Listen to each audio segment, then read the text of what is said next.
At the very end of the 19th century, the world suddenly grew tired of right angles. It grew tired of strict symmetry and cold calculations.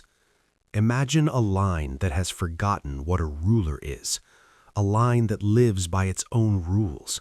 It is like the crack of a whip, like the stem of a water lily slowly bending beneath the heavy water, like thick cigarette smoke suspended in the air, like a lock of copper hair carelessly tossed onto a silk pillow.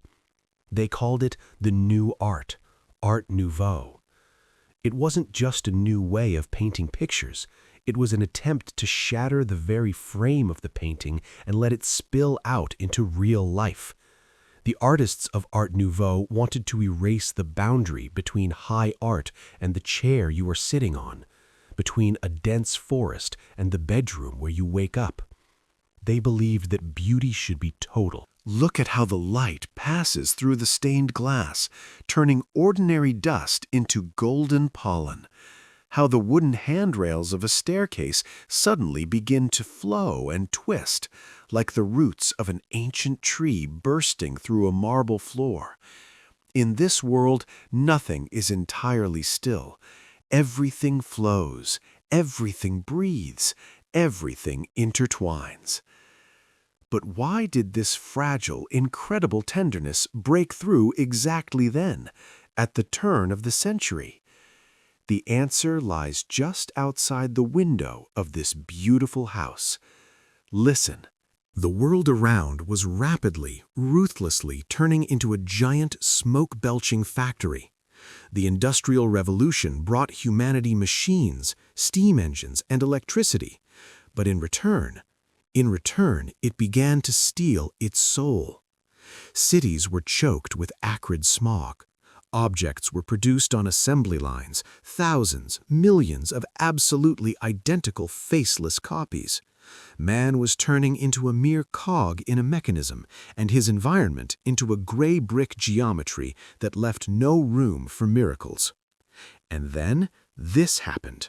Art Nouveau wasn't just an elegant style of decoration for the wealthy bourgeoisie, it was a rebellion, a loud, desperate protest, the self-defense of beauty against the encroaching ugliness of the machine age.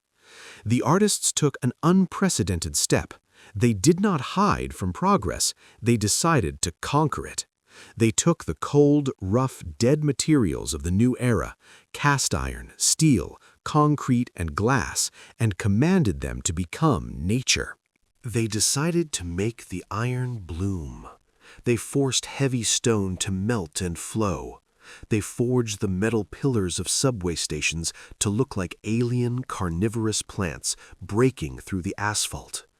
Every detail, every rivet screamed that nature is stronger than the machine, that a living ornament can tear apart the steel cage of the industrial city. This intoxicating botanical world existed for a very short time, just a couple of decades. The utopia couldn't withstand the collision with reality. Then the 20th century arrived, and with it, the trenches of the Great War, the roar of machines, and cold pragmatism. People no longer had the time for the elegance of water lilies.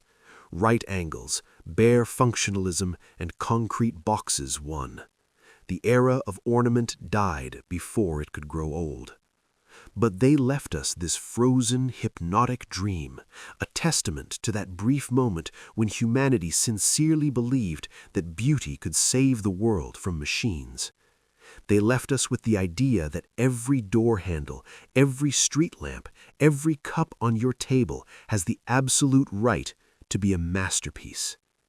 Look around you today.